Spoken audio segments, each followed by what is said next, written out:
all over the place. Yeah, I didn't really know. Now I was getting stuff done, but course, I just didn't have the structure that I'd have now. And one thing he will always say is like, who are you at your best? And I would be like, oh, at my best, I'm on top of everything. I'm speaking up. I'm confident. Like, I'm showing up. I'm seeing stuff through even to the end, even when it gets hard. He's like, so who are you at your worst? And I was like, ooh, I was like, she's unorganized. She is doubtful.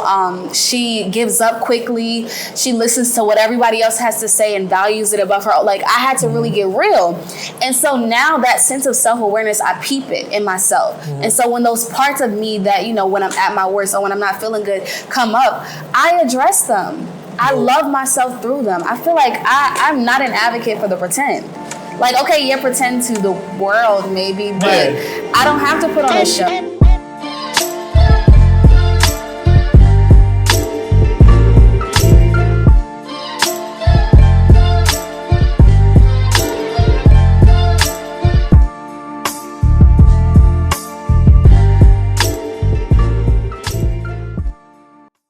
What's going on? What's going on, everybody? Thank you guys for tuning in. Another episode of BTL podcast, episode number 2 to be specific. For those of you that tuned into episode number 1, I know it was just a little brief intro, but BTL podcast and this episode and the reason behind all of this is just pretty much to have daily conversations with people like Erica, for real, to be able to kind of let you guys realize that you have everything that you need right in front of you, right? I feel as though sometimes as we go on throughout our day-to-days, we don't look deep enough into our certain circumstances. Yeah. So these conversations are going to help you see that you have everything that you need. But as we get going, I want to just go ahead and, introduce our amazing guest, Erica. Go ahead and take the floor.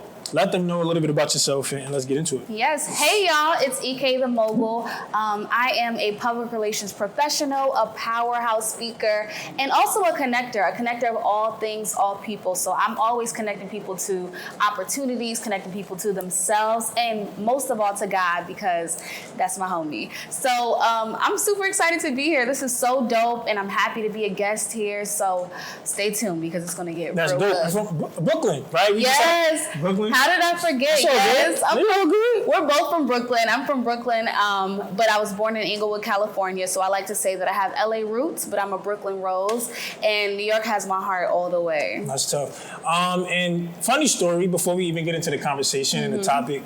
Just about how we met, right? So this funny story, I met her when I went to Morgan State University. So I think, what org was it? It was ours. It was me and my friends, and it was an event called 50 Shades of You, and it was just all about like embracing you and who you're developing into. And it was a brunch. Yeah, that was and tough. They came as a vendor. You were a vendor. That was so dope. It was tough, and I think that was probably about 2-3 years ago. So we went to that event, and I saw her. And she was Miss Morgan State at the time. So shout out to my HBCU family that's tuning in. Shout out to my queen. But she was Miss Morgan State. And, from then, we've communicated Instagram and I've saw everything that she's been doing. And I felt as though she would be the perfect guest for this episode. And today's episode, we're going to talk a little bit about, how to really have that abundant mindset. Yes. And how to really see, true value oneself. And, as I mentioned, me kind of following you for, post that event, really quickly, just elaborate on what does that mean to you? Before I even get into asking you anything specifically, what does, just believing in oneself really mean to you? Having that mindset and really being abundant in many ways, shape, or form. It means a lot, but I think the first thing that it means is shedding who I thought I was. I didn't always have an abundant mindset because I didn't grow up with like glamour. Like I grew up in the hood. I'm from Inglewood, California, and Bushwick. Those are two places, you feel me, that are not like, wealthy. Yeah. So I always had a deficit mindset. I never realized it, but I knew that God had me set up for more. So I think that abundance mindset is understanding that there is always more in the world. Not in a greedy way, but more so that I can give more impact, more purpose that can come outside of me. Like, it's just not settling for who you are now. And I think a lot of times our situations make us feel like, our circumstances make us feel like this is all it is. And I've been there before. I've been there where I'm like, nah, this is it. I'm done. I don't want to do this. I didn't see any way up from there. Not realizing that everything that had led up to that point had prepared me to be a speaker. How could I speak to stuff if I really didn't understand it, if I didn't go through it myself and understand like, oh, okay, like I've experienced some of the worst things and I still have hope, that's because of my abundance mindset. That's because I'm seeing beyond these circumstances, beyond these walls. So that's kind of what it means to me so far. It's so funny that you say that because I'm one of the individuals. There's this saying that, you're a product of your environment, yes. circumstances. Yeah. And I've recently had a conversation with a few of my friends, and I was saying I don't necessarily, I get it to an extent, but I don't necessarily agree with that statement because it's like we still have choices to make, right? And decisions. And you were just one of the very few people who decided to make a decision to not be accustomed to, the circumstances. So I think that's a very valid point because, even for myself, I grew up with deaf parents, right? I have deaf parents, that's a disadvantage, right? Wow. You grew up in the hood, that's a disadvantage. But for people like, technically, right? But for people like us, right? She graduated from an HBCU, I graduated from an HBCU. It's like, at what point do people really realize that is just truly up to them to make that decision? You know what I'm saying? And I kind of want to backtrack real quick, a little bit more about you before we move forward. You was Miss Morgan State University, right? And at what point for you did you really, realize that you had what it, I don't want to say how what it took, but like at what point did you realize like this is who you are? You know what I'm saying? Like your purpose is to truly inspire others and have that voice. At what point? Oh my gosh. I've always known that. And that's why I love that you started off by saying, you always kind of know. But I think it takes for some people to, point it out in you. I've always been a people person, always been, a people, inspiration, from high school being, president, from being in, the yearbook club, little stuff like that prepared me. And when I got to college, I kind of got lost in the sauce. I was at HBCU. When I was home, I was working strictly, in my business. So I never really, straight away. Got to college, I was like, I'm trying to have fun. And then I got to my sophomore year and I realized that is not all of me. I felt something pulling me literally there's more. And I'm like, what is it? So I feel like the people around me, they inspired me. They were like, Erica, you're a great speaker. And what happened was I decided to run for Miss Junior. Amazing. I was in student government. I saw people, doing their due, and I was proud of them. And I was like, y'all doing a great job. But I was like, there's something missing. And honestly, sometimes you got to walk in a room and say there's something missing. And it was me. And that was for the first time me even seeing myself as somebody who could inspire after just posting on the gram and people oh my God, that inspires me. So I did that. I ran for Miss Junior. And on the first day of campaign season, I lost my mother. Oh man. And that's crazy. I didn't even know that. Wow. Hard. It was tough.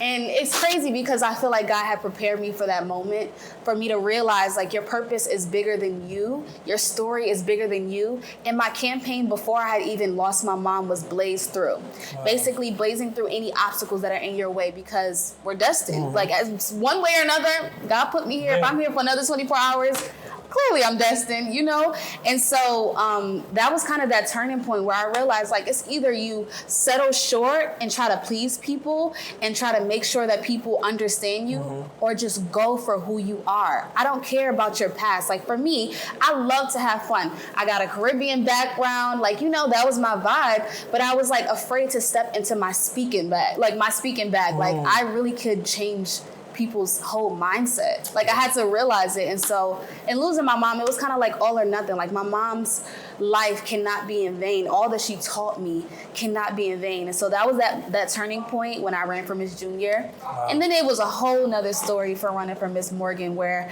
I had to rebuild my confidence and rebuild. And that's because you lost your mom, I'm assuming, or was it just kind of other things? It was the experience of leadership. Gotcha. When you are leading, there's people who will ostracize you. There are people who will support you to death. There are people who will root for you. But there are also people who, can't stand your light, And so I wasn't used to that. I'm I love people. I wish the best for people. And so that really deterred my mindset, and it starts to make you feel you're not doing enough or you're not enough. And so even that was a journey of rebuilding myself, okay, you're going to do this. You can still be an inspiration even though you're not perfect. You can still be an inspiration even though your story looks crazy. You can still be an inspiration even if you're still figuring it out. I call myself a mogul in the making because it's that in the making part, that's power. That gives me room to grow. That gives me room to flourish. And that gives me room to still have an abundance mindset. So long story long. Yeah, it's crazy. I just Yeah. knew to have you as the first guest because it's like we're right.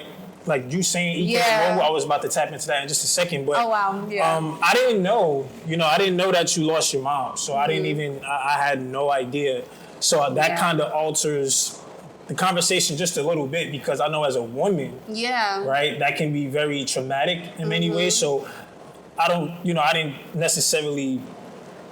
I don't know if this is something that you might want to, speak on, but I'm open. Yeah, I'm a vessel of the how Lord. how did you truly get over that? Because I'm sure that the people that are listening, there's a lot of people, ladies specifically, who had that influence of their mom and being raised the right way. So how did you deal with that trauma for real?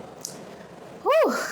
Take your time, man. I didn't need to tap into that. How did I do it? I'm still doing it. Okay. I'm still like holding back tears. I'm still understanding it. It's okay. And I'm grateful that you even brought it up because that was a part of my story that I like hid for a long time. I'm like, oh no, I don't want pity. But I realized that the fact that I'm still standing here with hope in my mind is literally as a result of the seeds that she planted in me and my siblings and God. So every day that I wake up, I'm like, I'm Gucci, And so the way that I got through it is I suppressed it. That's what I did. In the beginning, I was like, okay, I'm a leader, blaze through MSU, make sure y'all, go through your obstacles. And I suppressed everything. I was like, no way that happened. It didn't happen. It happened, but it didn't happen. Like, I was literally writing part of the eulogy and writing my speech for Miss Junior. Like, that was one of the hardest moments ever looking back. But in that seat who I was unstoppable. I was on fire because I honestly was just like motivated by the fact that my mom's life could not be in vain. But on the other side of that was me just like covering up how I felt, suppressing how I felt, settling for less because I was just like, I don't know, what the world is anymore. Like I had to relearn life without her and how I was going to move. Like, am I going to turtle and go in my shell, or am I just gonna like burst out and own who I am and then really like tap into the parts of her in me? My mom was the most confident, loving, nurturing woman ever. And I was like, I'm shy. I'm impatient with people. I don't like to say sorry. But, like I had to really embody her. And I think that's what really gave me strength, like thinking about the kind of woman she was. But yeah, first, I honestly suppressed it. And so anybody that's out there, like if you're going through that, I just want to encourage you to feel your feels and literally bring it to God, because that's what it took for me to grow. I didn't really grow while I was suppressing. I was shrinking. I wasn't stretching my capacity, my ability to deal with my mental health, my ability to understand my depression, which I didn't know I had. Like, I had a new meaning for life. So if this is you, I'm praying for you. I love you. But most of all, like, you're still here for a reason. Your story is going to change millions of people, starting with like people right next to you. He's going to change lives after we have this conversation. I'm going to change lives, and it's a domino effect. And that's what kind of like, keeps me going. But now I've learned to own it and appreciate all that she was. And it gives me just a different sense of purpose, of like meaning. So, but again, it's a journey and I'm still doing it. So the making. I think that's figuring it out. That's amazing to bring up, because I even still, and for the guys too, like I don't want you, look, if y'all watching this, please like understand that it's okay to deal with those things. But I know for myself, recently I lost my grandmom as well a couple months ago. But I'm one of the I'm an individual who's very aggressive, right? And I'm not the type to like really express myself. And I think as a man, many men, we're not raised to really express ourselves, which can be, it can be a good thing and a bad thing. Everybody have their opinions, but I lost my grandmom as well. Yeah, I'm sorry. I realized that not talking about it or not getting those things off your chest and really kind of allowing yourself to really go through that, it can really be a hindrance to you and many things that you got going on. So for you to say that, it's kind of like, wow, like have I really gotten through my Oh my gosh. So, because I can only imagine, losing the mom. But let's kind of move forward, because I don't want you to, I don't want to that to be the subject. But the next thing I really wanted to get out of you, for real, because I study you a lot, believe it or not, like just how you kind of post your content, Thank how you kind of inspire. I think it's dope, right? And I want to tap into your career, actually. You work for BET. Yes. Right? You work for BET. Did you major in, what was your major in? My major was strategic communication, and now I'm doing, which is basically PR, marketing, and advertising, and I'm doing PR, a little bit of marketing, a little advertising. Right. And By how... the grace. And for people who like to, crazy. The people who like to, a lot of content creators out there nowadays, right? And I think that's another thing that's not necessarily the topic of discussion, but I'm an individual, and I'm sure other people that are watching, they love content creators because they learn so many things. Yeah. So how did, how has, I don't want to say how has, but what is BET doing for you currently? Like, what skill sets are they teaching you to truly, tap into that creativity? You know what I'm saying? Because you post amazing things. Thank you. Right? Thank and you. do you learn that through work, or have you just learned that through just you experiencing many things, or like, how does that really? So I feel like I've learned it prior to, but it's being sharpened in a way. Like, because BET is such a huge company, we work on huge projects, huge ideas. Like, there's some I can't even speak of, but like things that challenge my mind. I'm like, I thought I was going big on big. They're huge. It's a huge company. So I feel like in terms of content creating, I think a lot of us start projects and don't finish it. And for me, like, even me starting my podcast, me starting my community, moving Meraki, like, having to see it through to the end, because you keep that why in mind. So I feel like on that end, that's what it's been teaching me. But also the journey of just getting to my position. I actually just started my full-time position at this company this Monday. Amazing. Prior to, I was an intern for 2 months, and that was humbling. Amazing. Because Congratulations. Like, aside from the content creating part, we're still like people, and it's hard to humble yourself. I was getting my master's. I'm like, what am I about to do interning at a company? But then I was like, God was like, girl, sit down. He was like, sit down. He humbles us a lot of times. Because you still have stuff to learn, and that's what I also learned in that moment. Like, you have mad stuff to learn. Never be in a room and not learn something from anybody. Like, I don't care what grade they're in, you can learn from anyone. I was just telling him, like, 1% better every day. Like, Absolutely. You literally pull from everything. So I started off as an intern, and then after that, I guess they were, feeling my vibe. Yeah, they saw me as qualified to actually take on a position on the team from an intern. And so it's just so many lessons that I learned in that. Like, wow, you never know who notices you. You never know how your work ethic will really pay off. You never know by just being you, like, going the extra mile sometimes, what that'll get you. And literally, a position opened on the team. It was like, God was like, mwah. Like, literally, he was like, this is your life. And look at me, plot twist. I was like dealing with, being in school and then having to end being in school because I couldn't afford it at the time. And I was distraught. Wow. And because I was an intern, I'm like, okay, I'm an intern. He opened the door. Like, my gifts literally made room for me in that space. Like, amazing, somebody left the company and went to another company, and God was like, what's up? Like, that's so dope. And then, they actually saw that position as like pivotal for the team, and it was only like contracted here or there, and now it's actually a position on the team. Like, we actually need this role in order to elevate what we're doing. So that is so dope. I think that's amazing. And you kind of mentioned your little sub brand, Moving Meraki. I don't want to mess it up. Move in Meraki, right? Yeah. Don't forgive me.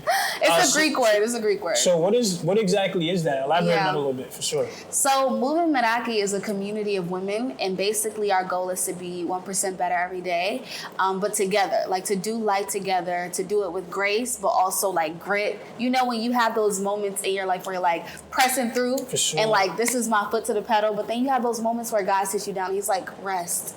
Like, take a pause. And the word Meraki means to do everything with love, creativity, and soul. But what we really take from it is to leave a piece of you in everything that you do. Like, you better not catch a mogul from Moving Meraki in a room and you didn't know that they were there. Yeah, because tough. our light naturally shines. So Moving Meraki is just about understanding that light. What is my light here to do on earth? Like, why am I here? How can I continue to grow with grace? Not on some like, I need to grow, this is the end all be all, but like, I am growing. I accept it. I welcome it. It hurts sometimes. It's uncomfortable. But like, really committing to the woman on the other side of your dreams, like Amazing. not allowing her to just be dormant. Like if you have that dream, always keeping it in mind, because we moving in Meraki, like, Amazing. you know? And So, yeah. I'm just mom baffled. She has a lot of good stuff. And I think, Thank you know, you. just kind of listening to that, you know, move in Meraki, I want to pronounce it right. I think that it's important that we create things like that, right? Yeah, you know, even though yeah. yours is more catered towards, you know, the woman. I find some men on there too. I'll be like, I think that it's very important that, you know, as Yeah. guys look into stuff like that as well. No, Because I know definitely. one thing I've noticed, you know, at least in today's day and age, is like we lack that guidance and leadership. yes. Right? We don't have enough of us, right? You know, doing things and putting communities and organizations together to really Yeah. have that movement. So that Moves in Meraki movement and is staying definitely committed amazing. to it. It's hard to stay committed to it because you're actually going through these things. Exactly. But that's about leadership. Like when you are a leader and you feel that tug in your heart, when I don't post, I literally feel a tug in my heart like, girl, there's something in your Yeah, notes that's that can crazy. save somebody's life right That's now. crazy. Why you doubting yourself? Why you crazy. worried? Like, you know, post that thing. Like, Let me cut you off real literally. quick because Yeah, I don't cut me want off. to forget. But you just say, it's like we just really hear it, right? Yes, we are. So we are. you saying that because I feel as though we do the same work, right? We we inspire do, people. we We do. just, you know, that's kind of what our purpose Connectors, is. naturally. That's what our purpose is. But you mentioning that you're not posting, right? It makes you feel not you. It makes you feel Yeah. unproductive. You feel as though you have an obligation because of the people that's now watching you. Yeah. How important it is to stay consistent. Okay, because now that you've exposed, you know, your work, you know, you've decided to kind of be committed to helping everybody Yeah. else. How important is it to remain consistent, you know, even through our own personal stuff? Yeah. And I'm not saying that to say like, you know, we're human, right? We're emotional Right, creatures. You right, can have right. those moments of, you know, going through things, but if you know that your purpose is to kind of help and inspire other people, how important is it for you to kind of like just really stick through it and kind of make that post? You know what I'm Yeah, saying? Like, yeah. I think that's great that you said that. So what do you Yeah, think? it's so important because there are literally lives attached to us. And today, what's been tugging at my heart, I was supposed to post this. So part of that, good. you know, that grace that I give to myself so much is like, yeah, you were supposed to do it, but grace, I'm gonna do it later. It's just like not hiding who you are, not running from, how can I say this? Like not being afraid to promote yourself when you are the light. Like not shying away from that. I think a lot of us can be consistent. We can show up. But the thing that stops us is our fear of ourselves, our fear of what people are going to think. Like whole time, you are a leader and you're set on this earth to inspire, not to please. I'm not here, and I'm learning that too right now. Like God didn't call me to be here to make everybody feel comfortable. I'm gonna say things that challenge who you are now because of who I know God has called you to be. So a part of that consistency is understanding like it's bigger than me. It's bigger than me. And even me now, like consistency looks different in different seasons. So I gotta say that to y'all. Like I don't want you to beat yourself up if you don't post every day, because it's not always about a post. Sure. You might have prayed for somebody that day and that's all God needed you to do. But I think it is important to keep going. Like I took 2 months of a break from moving Meraki, and it was so hard for me to get back to it. Not because I couldn't do it, not because I wasn't excited to do the work, like to really give my love to them. It was because of me. Because of my fear of like, well, what will people say because I took a break? What will people say if they don't understand why? Right. And to me, I'm like, my identity is changing before my eyes. Like I'm becoming something I've never seen. I gotta get to know Erica before I tell y'all who she is. Right. I have to get to know me before I even, give advice. And so what I'm learning through that journey too is just like, you can give advice in the middle of you learning. Yeah. You can still, but That's so crazy. yeah. And I think that's dope too. It's like you're saying things that's like what I kind of want to piggyback on. You know? Yeah, it's It's like us wow, building this a is fine. like- We're building a pyramid. Now that you kind of mentioned, the posting and being able to take breaks. Yeah. Now I kind of want to tap into what is the fine line, because and it's no correct answer. I don't think. I think everybody has their own opinion. Yeah. And that's okay. But to you specifically, at least, or to give advice to those that's watching. how important is it to know yourself before you can give value to others? Because, you know, I'm in a field of work where I'm pouring into people as well, right? Yeah. You know, I kind of have my nonprofit, you know, I'm a part of a, you know, network marketing company. So it's so many things, so many days where it's like, man, I'm obligated to kind of pour into others, but it's still like I got to pour into my cup first. Yeah, you know what I'm saying? always. So how important is it to kind of pour into other people from a pure heart and not just out of a, you know, I feel like I got to type of, you know? It's... Like it's very challenging. Like it is because it's something that I still deal with to this day, and I think that's okay. You know what I'm saying? Nobody has the right answer or the wrong answer, but you know, what would you say, at least in your experiences? In my experience, I've learned now, like, this is really important to me as Erica today, but I didn't see the value of it before, is that in the making. The in the making is what I am put on this earth to show. Not the perfect me when I make it. Not the, like, Issa Rae, how we see the $1 million deals and her, like, literally just the key to Inglewood. Like, you feel me? It's the in the making. Not being afraid to say, like, y'all, I don't have it figured out today. But tomorrow I might. And today I'm going to allow myself to not have it all figured out so that God can come and give me peace. He can give me some reassurance. He can give me a new vision. Right. Sometimes you get confusion because God is trying to give you a new vision. Sometimes that literally comes like that. Like, and so not having it all figured out is okay, but it is important to pour into you, like, first. Right. I have become so selfish in that way, and I love it in a good way. You should. In a good way, As like no guilt, selfish, because I have to. I feel horrible when I'm trying to pour from a cup that is uneasy, from a cup that is feeling comparison. Like I've poured from cups like that before, and honestly, it still changed lives. But it's something that I've learned that I'm like, oh, okay, when you are not your best, why don't you take a step back so you can become a little bit better for others? Like, why don't you, you feel me? Because you never want to pour from a cup that is tainted, and what I mean by that is you never want to pour from a cup where you're still hurt from something, and so you're speaking to that point. And so me going through so many things, whether it's relationships or losing my mom or business, like, trauma, people copying your ideas, like all of those things. If I would have spoke to it in the moment, y'all wouldn't have wanted to know what I had to say. I had to allow God to come into my heart and, like, cleanse it, show me the reason why, show me why it's happening in my life so that I'm not just bitter, but I'm built up. Like, I can't stress that enough. Like, allowing yourself the time to, like, be rebuilt up, And I think that's very important too, because I think that's something that people are going to struggle with daily. Every day. Because it's like, you feel like you have to be there for everybody else, but it's still like you still got to be there for you first. Boundaries. You know what I'm saying? And that kind of taps into my next point.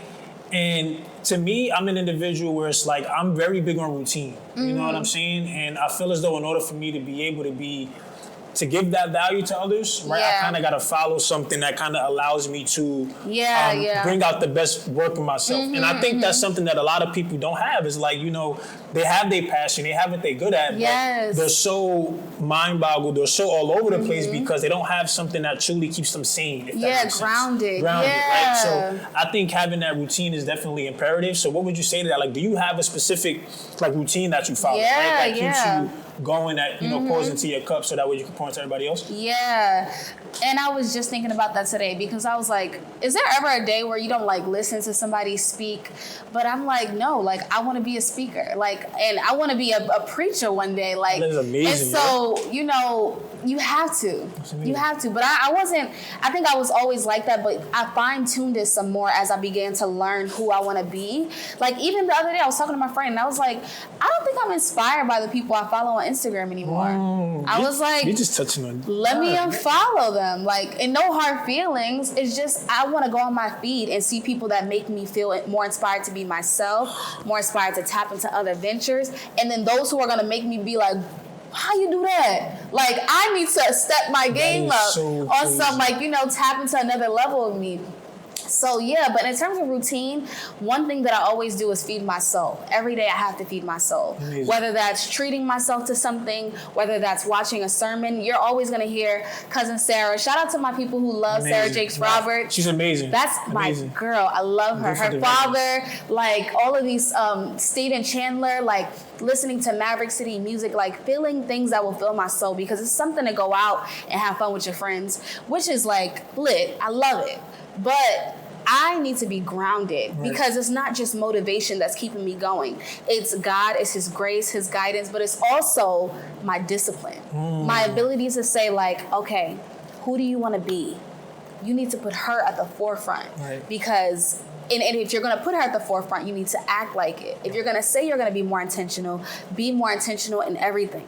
Don't just say, oh, I learned this lesson and I'm so excited to learn this lesson and never implement it. Like, so me thinking about who I wanted to be has started me, wanting to watch more podcasts, wanting to watch more people that I can be inspired by. And then also taking time to not just watch, but to do and be. Because a lot of times we'll watch people for so long and be so inspired, forgetting that you have a light.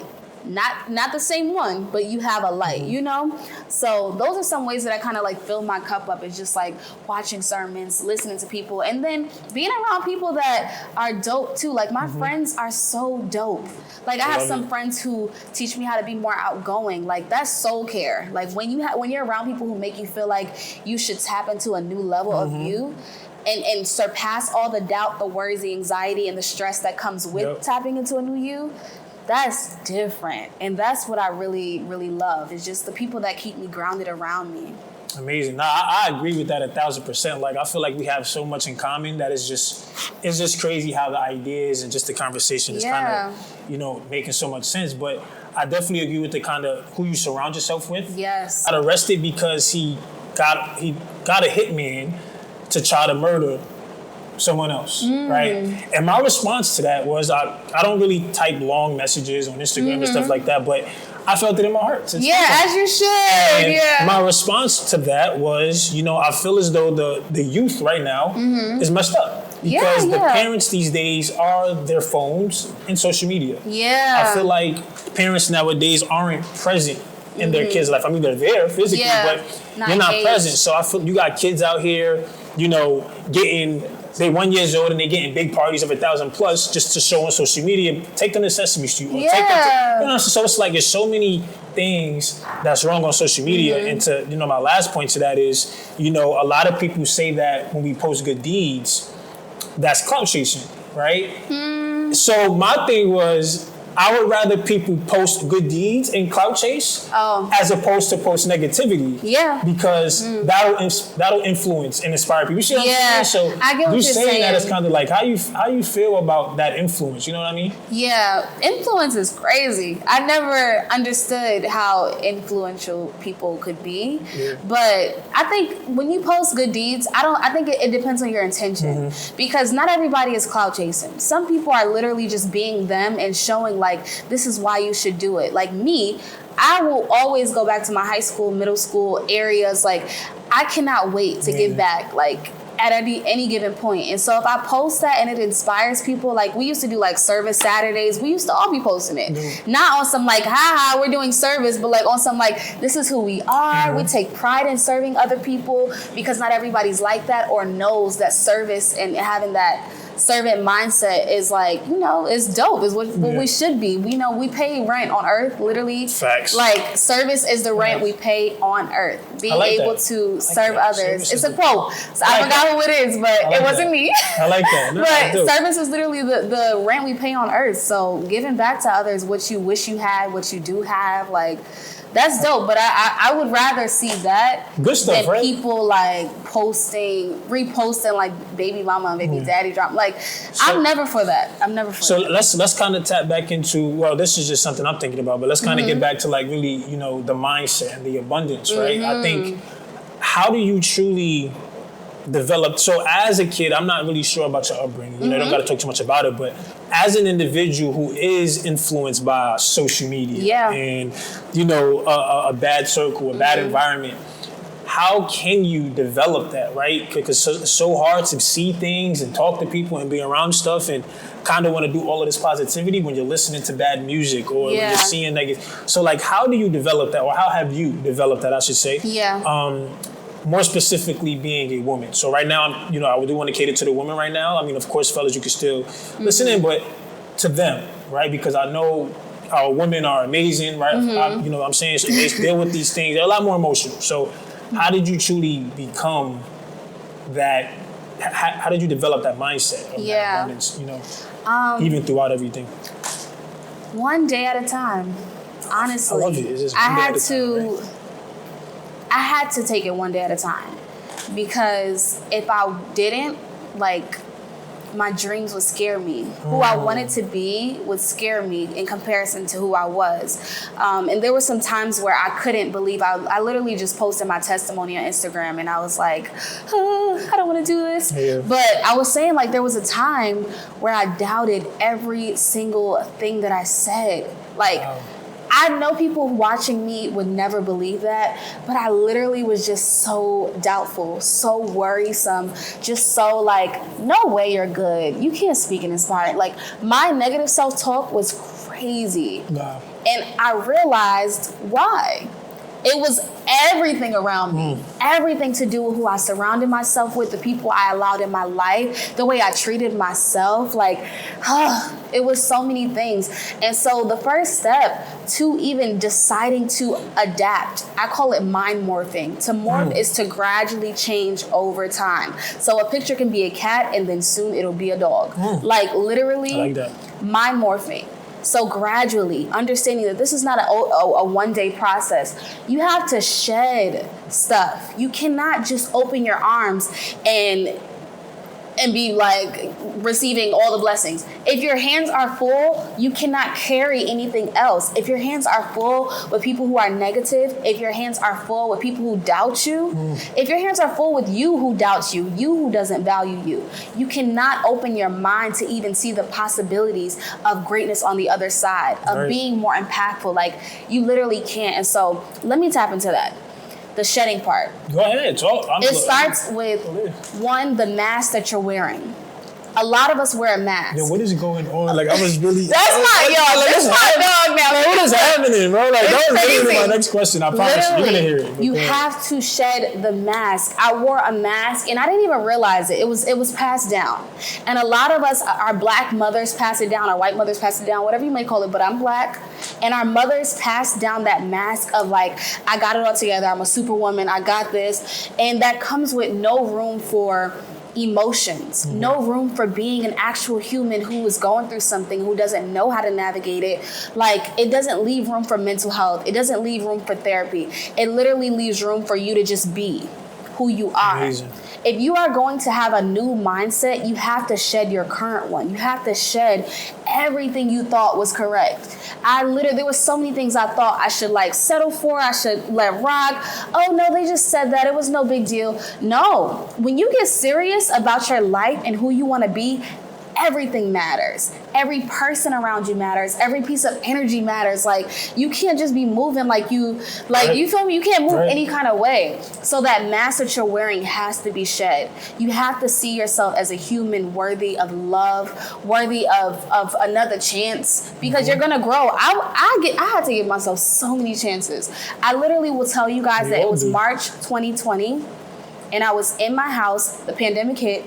I went home from college, and I looked in the mirror, and I was like, I don't even know who you are. Wow. Like, I had become the product of every single person, every experience that I literally couldn't recognize. And was that why you was Miss Morgan State? Mm-hmm. That was while you was Miss, or that was while. Okay. That was while. And even that played a role. Like, I was literally just a result of, like, trying to people please and make sure everybody was okay, trying to make sure I didn't step on toes, and just also, like, not giving myself a shot, like, to really just own my voice, own what I wanted to do, and call it cool. Like, this is cool. I think this is dope, you know? So that was the first thing I had to shed, was that mask that I was wearing. And the second thing I had to shed was the mindset. I had to continuously retrain my thoughts to believe in me. Like I had to. If I would say a thought like, "Ugh, that's stupid," I had to talk back to Erica and tell her like, "That's not stupid. You're growing. Right. That's not stupid. You're learning something new. It's a new environment." Like those things were so crucial, and it was an everyday process. Every day I was crying to God about how I didn't understand who I was. I was crying to God about how I didn't understand how I could become who I want to be. There was a battle in between who I was and who I wanted to be. Me and her were like looking at each other through a glass. Wow. And it's like I knew who she was, but I couldn't get to her until I let go of everything I thought I should have been. There was a big thing, if y'all don't let me get in my bag. There was a big thing with identity, because that is so near and dear to me, because I've said it. I said I will never lose myself like that again.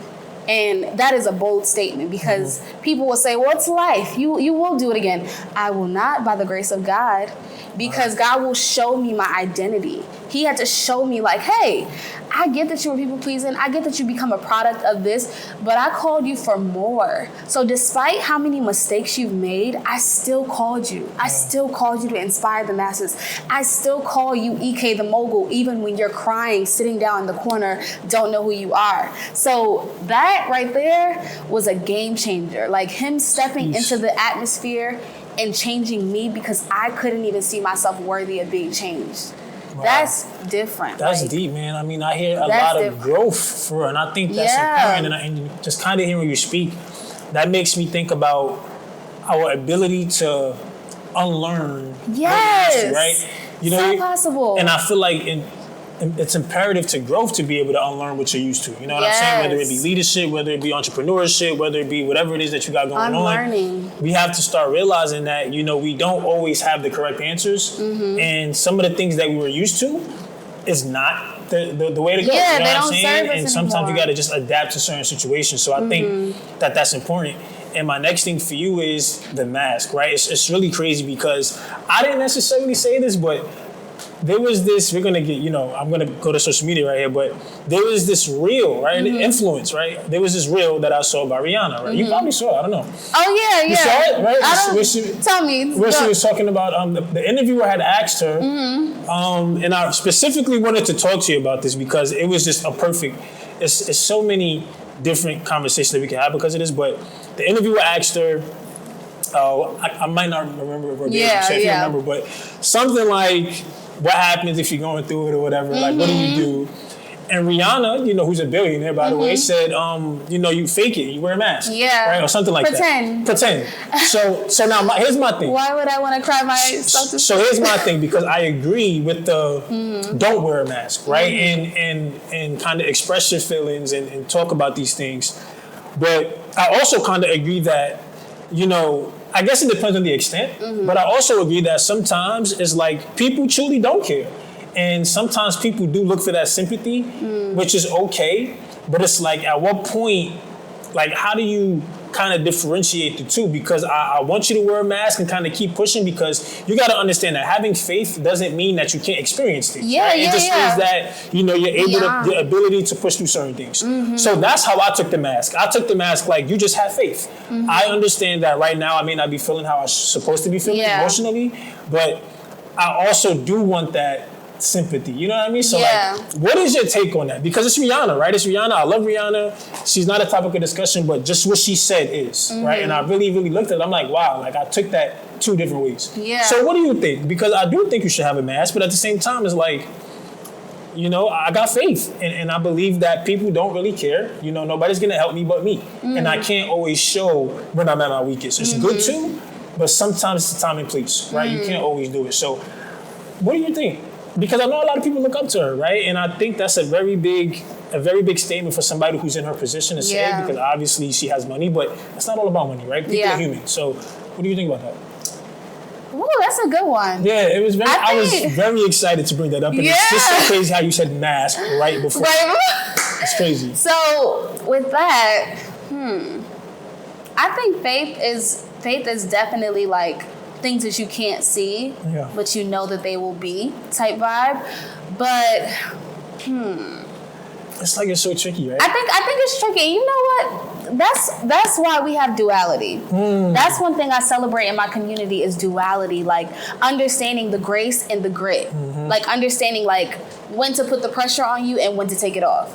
Because I feel like what Rihanna said was the typical statement that you will hear from a mogul. She, and not that she's not human, but when you are in a position to inspire, you want to give people that hope. Because again, Absolutely. I said, I can't agree with your fears. I'm a speaker. Like, I'm here to call those things out. So I get where she was coming from with that point.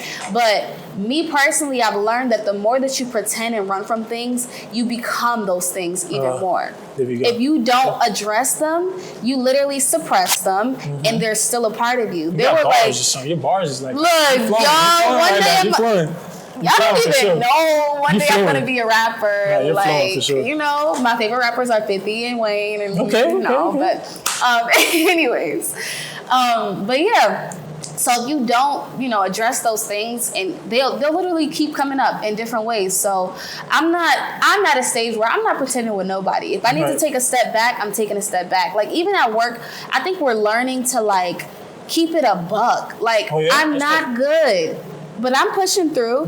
Like I'm not good, but I know I have to see it through till 6 p.m., which I will. I probably won't be my best. I won't be acting my best. And I think that's okay. One thing that I love one of my mentors does is he asks me like, and this is when I had like no structure for my life. It was kind of like right before I lost my mom. It was like no structure. I was just like trying to hold on to a thread. I didn't really have that routine. I didn't really have Just kind of like all over the place. Yeah, I didn't really know. Now I was getting stuff done, but I just didn't have the structure that I'd have now.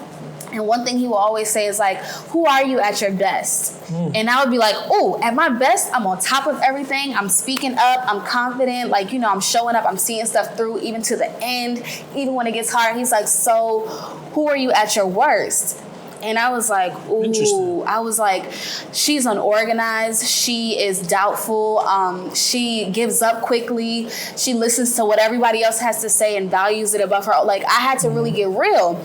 And so now that sense of self-awareness, I peep it in myself. And so when those parts of me that, when I'm at my worst or when I'm not feeling good come up, I address them. I love myself through them. I feel like I'm not an advocate for the pretend. Like, okay, pretend to the world maybe, but I don't have to put on a show. I feel like my platform, what I want it to be, honestly, is me, like how I'm feeling. Because the thing is, I think what we get twisted is when somebody speaks about their story and they say like, oh, I was feeling down. Oh, no. Right. No. I feel like God has called me to be like I'm feeling like mess right now. Like I'm feeling like I don't understand myself, but I know in the deepest of my hearts, I'm a mogul. So I'm just going to keep my sights on that and keep that in mind, but address who I am now. Like love on her now until you feel me? Yeah, so real quick, because you kind of said that you're a mogul, right? Yeah. And I think we did touch on this a little bit, but just let's kind of get more into detail. Okay. Is you said that that you're a mogul, so you kind of just set your sights on who that person was. So like, what is that like for you though? Like, how can you encourage somebody to do that? You know what I mean? Because I'm an individual who, I'm always worried about where I'm going, who I'm going to be, as opposed to where I am now and who I am now. You know what I'm saying? So, how important is that as well? Because I get through a lot of things, I know for me personally, not because of where I am currently, just because of me knowing that it's about where I'm headed and everything that I got going on. And it's called delayed gratification, right? Just understanding that there's so many great things that are on the way for you and willing to experience, the hardship. Not saying hardship like, all this craziness going on and you got to accept it, but just like it's okay to kind of pace yourself. Like I know a lot of us, we want it fast, we want to be good, we want to be okay, but sometimes the experience is necessary. And one thing that allowed me to cope with that is where I'm going. You know what I'm saying? So like, how important is that for you? We flowing. Yo. We flowing. Speak on it. Because I'm going to speak to the season I'm in right now. I am in what we call a waiting season, right? Okay. And so that means that I'm like in between blessings, but I am still blessed. And that is so hard. Because you have to understand, like you have to force yourself to appreciate who you are now while understanding that God is not done. Wow. So what I mean by that is like, If it when goes you're, CBA, I know it's yeah, crazy. and when you're in that stage, it's important to recognize like where you are. I think a lot of us have destination addiction. Like I cannot wait to get to the next place. And I think you just touched on that. And I used to have that too until I realized that if I'm going to have an abundance mindset, one, I'm going to plan, but I have to leave room for God because He's going to blow my mind. I love that. So if I plan to the T, to the point where I don't leave room for Him, I'm selling myself short every time. Wow. Because His plans, and not to get all spiritual, but I am a woman of God. He guides me. That's my homie. And the thing about Him is He will literally guide you to greater. Like you will have a plan and you'll be like, oh, this is dope. And He will pull you to more. And so in those seasons where you're literally in between a blessing, or you're in between those seasons, you're frustrated, you're tired, you're aggravated, you feel like you are not where you're supposed to be at this age. This is not what I anticipated my life to be. You have to think about, wait, do I want my story to be delayed? Like, do I want my story to be settled? No, I want all of who I'm going to be. And so if that takes God repositioning me, I'm going to do that. I always say that moguls are always in the business of pivoting. If He has me waiting for something, then maybe I need to be pivoting. Maybe He's trying to fix my vision. Let me tell you what happened when I was on the bus today. Oh, God. I had on some sunglasses. They were fire, by the way. Had on some sunglasses, and they were like, like they blocked the light. So mind you, it's 6:00 in the morning and the sun is out. And when I got on the bus, I said, I'm going to do my work at 6:00. And so for some reason, I'm like, it's so dark. It's no way it's 6:00. What I had to do was shift to God's lens, right? This is what we do in our lives. Because it doesn't look like what it's supposed to be at a certain time, we don't do what we're supposed to do. Let me break it down. He might have said in this season, I need you to go back and work at a nonprofit. And nonprofits don't always pay the most, right? Yeah. I need you to be a servant leader. He may say that in a specific season. And meanwhile, you're like, I'm 28 years old. This is supposed to be my millionaire year. I'm supposed to be making it. I'm supposed to have multiple partnerships. But God has said, no, this year I need you to serve. Why? Because He is molding you. He's positioning you. And then another thing about it is God will prune you. He's not just going to let you rock. To prune something is to literally, like if there's a branch, right, and it's growing, it's to like pull off something and add it to something so that it can multiply. So when I talk about an abundance mindset, in order to maintain that, you have to always think about how greater you could be. It's a mindset of growth, right?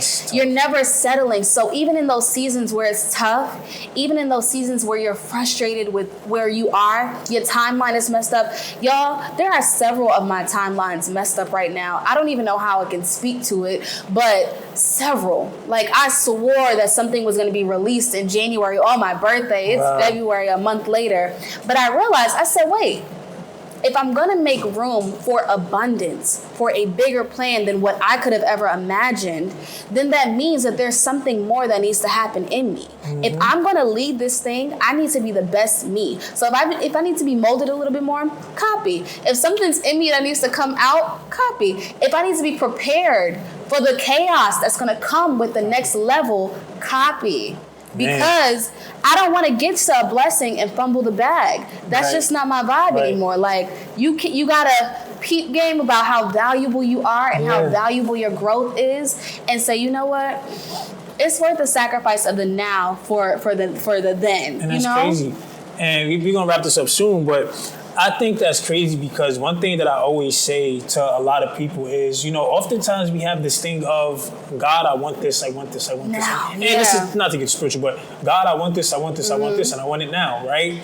But little do you know, sometimes you gotta tell God that you don't want it right now, right? Like, I'm not ready for it. Because a lot of the times when we get the things that we ask for, are you going to be in position to maintain it? Yeah, right? and make it grow. And make it grow, right? And a lot of the times they don't. And that's why I think that slow pace or the season that you're experiencing right now, or that you did you said you are experiencing right now, I think is necessary, because it's like, how do you want something or you're asking Him for something, but you're not willing to go through what He's putting in place for you to get it? So it's to a become that person. To become like, that. So I think that that's very, very important to be able to kind of experience, you know, what God wants you to experience. Yeah. And to be able to kind of get what you're asking for at the right time. At the perfect time. Right? Like, at the perfect time. Exactly. No, it really is immaculate though. Because if I could tell y'all how I even landed at BET, had I not positioned myself to be humble, I would have never been able to be where I am. Like, full-time benefits, I would have still been at another company. Before BET, I was working 4 jobs. 4. At the same time? Full-time, 2 laptops, on vacations and everything. People don't know that part. But I was so committed to my plan. Wow.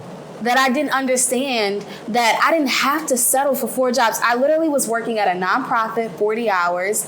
It was AmeriCorps, so they don't really pay you a pay. You get a stipend. Okay. I was also working an internship at a job, 35 hours. Some company that I didn't like, but it taught me a lot. I had to humble myself. And then on the side, I was doing consulting for social media clients, and I was also doing consulting for nonprofits during my master's program. Sheesh. And in that, it took for God to literally like make sure I couldn't go back to school for that season because of finances, to realize like, whoa, you are selling yourself short in so many ways. Wow. Only for me to literally step into the room and him make room for me, like for who I really am. Now I don't have to, like, if I don't want to work past 5, I don't gotta be doing that. And that's dope, man. That's let me just squeeze this in, because now we kind of tapping into like what I love to talk about. And you 4 jobs, right? And I think that's, I mean, crazy. It's crazy. I can't. It's crazy. I don't think anybody would like to work 4 jobs if they didn't have to. So obviously, but you kind of realizing that you were selling yourself short, right? Or so you say. Yeah. You know, there's some people who like to work, which is there's no problem with that, and there's some people who don't want to work, 4 jobs. But how did you come to that realization? Like what exactly happened for you to say, you know what, I can't sit here and just do 4 jobs. You know what I mean? Because you doing 4 jobs is taking away so much time for you to be able to do what you love to do. Exactly. And another thing to kind of be more specific is, were you willing to make a sacrifice, right? Because I know some people need to work jobs. Some people gotta do these things. So were you willing to sacrifice anything? Or was it like just a perfect time type of thing where you had something, lined up? So how was that moment for you specifically? Like 4 jobs, like it's not working for me. Like, oh my gosh. It's really not. So I'm the type to like, and that's what I learned, that like I think we have to be like nitty gritty and do stuff like that in order to be successful. I think you do need to work hard. I think you do need to be dedicated to your process. But sometimes you don't have to do certain things if it were God's plan. Like, you alone in your own power and your own might, like, of course, I'm pushing the pedal, I'm trying hard. But sometimes it takes for you to step back and, like, rethink things. Literally, I was trying to go back to school for that semester, and I was unable to because of finances. And I'm like, dang, after working 4 jobs, like, that's still, crazy. It's like, you would think that you would think. And it just had me rethink everything. And I did have to make a sacrifice of my stability. Like, I had to sacrifice my safety net.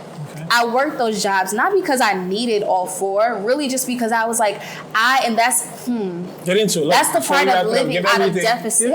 When you when you live out of deficit, you hold on to things like you'll never get it again. You hold on to an opportunity. You're like, this is the best opportunity ever. I'll never get a better one. And that was my mindset. Fresh out of college, I'm like, wow, they gave me a job. Oh my God. Like, girl, you've been qualified. You could have been doing the same thing you're doing now had you positioned yourself differently. But no. So in that moment, I had to sacrifice like that safety net, like of having like more than enough. I was like, okay, well, if I quit this job, then I'll be selling myself short on that one. I had to realize like you don't need that safety net all the time. Sometimes it takes a leap of faith and everything will be okay type vibe, So me literally having to like quit too, I was like, you know what, I'm burning myself out. And I know how I am when I'm burnt out. I'm no good for me, my business, my family. Like, I won't be able to show up to any of these jobs. So I definitely had to sacrifice that sense of stability. But taking a leap of faith was the best thing I did. Wow. That's dope. I mean, dang, you've been giving us a lot of gems, though. You really have like a way with words, for real, to kind of paint the picture. You know what I'm saying? And my last question, for you before we wrap this up is just kind of like, I'm an individual, and I'm sure you are. We're individuals who are intrinsically motivated, right? Meaning, obviously, we don't need others. You know what I mean? And I think sometimes it's good to have that support. You know what I'm saying? But how important is it to be intrinsically motivated? Because there's going to be moments where you don't get the support that you're looking for from your friends. And it doesn't always mean that your friends don't support you. It's just that you're not getting it when you need it. Right? So I think that for me, you know, it's always good to kind of hear my bros or my close friends or my parents kind of recognize the things that's going on. But when they don't, I'm not disappointed. So I guess we can say expectations, right? Of people. Yeah. How do you, why, I don't want to say how do you, because I don't want you to kind of give how to, but like, why is it important to be intrinsically motivated and not to expect anything? Yeah. I heard recently, I think her name is Ariel. She's like a wellness person in New York. Shout out to you. She's really dope. But she posted something that her therapist said, and it's exactly how I felt in that season. I was in a season of reclaiming my confidence for me, not others, which means validating my thoughts over others. Not because I don't value theirs, but because for so long I had valued theirs that mine didn't matter to me. So she said, if you live by the applause, you'll die by the boos. And I was like, yo. If you live by the applause of people, then you'll die by the boos of people not supporting you. And I think it's so important to be at the center, knowing like who you are. And even if you don't know exactly who you are, I want to shout out the people who feel like they don't know what their purpose is right now, because it's already in you. For sure. I don't even want you to push yourself to that limit where you're like, oh, I have no purpose. It's there, and in everything you do, it'll reveal itself. From a regular conversation to a hello to a smile. But I just had to say that. Absolutely. But literally, like, it's important to know that your voice matters and that it matters in the world, that when you step into a room, like, your impact is there. Because if not, you will literally not be able to accomplish anything without people validating you. If you can't live without validation, you won't accomplish anything, because sometimes people don't see the vision. Right, they don't. My friend said it one day. She was like, God called you, but it wasn't a conference call. Like, not everybody is going to understand the vision. Not everybody's going to understand what you're building. You are the blueprint sometimes. Most times we're the blueprint. I know people have done that before, but they've never done it like you. That's when you have to get gritty and understand, like, I am one of one. Right. Like, we make it our caption, I'm one of one, but you really are one of one. And so in some seasons, it's just you and God. Some seasons, it's just you in your mind telling yourself, like, you know, what you need to do, because your path is so unique. Like, a lot of us, you know, own that, like, oh, my path is so unique, I can't be threatened.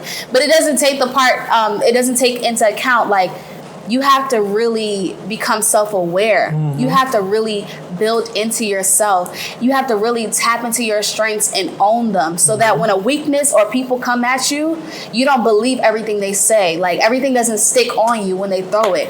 Literally, being intrinsically, it's okay. It's a tongue twister. Being intrinsically motivated is important, because that vision needs to get done one way or another, and you can't rely on everybody to see it. Sometimes you're the way out the hood. Sometimes you're the way out the mindset. Right.